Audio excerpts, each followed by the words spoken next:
Isang Regional Population Congress naman ang isinagawa sa Talisay City sa Negros Occidental na naglalayong palakasin ang kampanya ng gobyerno ukol sa paglinang sa populasyon ng bansa. Yan ang tinutukan na aming kasama si Joy Salamatin.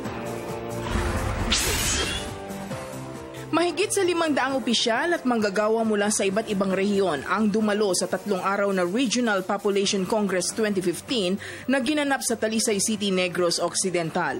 Layunin ng nasabing pagpupulong na palakasin pa ang kampanya ng populasyon at paglinang sa mga programa government units, gayon din ang pakikipagkaibigan ng bawat opisyal, manggagawa at mga nagboboluntaryong miyembro nito kasama na ang mga kaanib na ahensya. Ang mga kalahok ay pumirma ng manifesto ng suporta para sa pagbuo ng Population and Development Office sa pangangalaga ng local government units. Nagdaos rin ang iba't ibang aktibidad katulad ng Family Fair on Responsible Parenthood, bloodletting, oral care consultation, prenatal care, family planning counseling, HIV screening at prostate screening.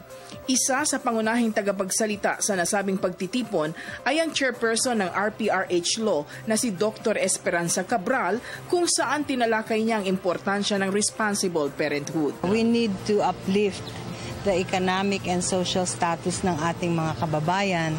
And they cannot do that if they have more than the number of children that they desire, because the number that they desire is usually kung gaano kadami yung kaya nilang alagaan, di ba? Pero kung wala silang paraan para mapigil yung kanilang pagbubuntis at panganganak, di magiging 10 yung anak nila, miski na hindi na nila kaya yun pakainin, hindi na nila kaya paaralin, mananatili silang naghihirap sa buhay. Sa ngalan ni Joel De Vera ng PTV Bacolod, Joy Salamatin, Telebisyon ng Bayan.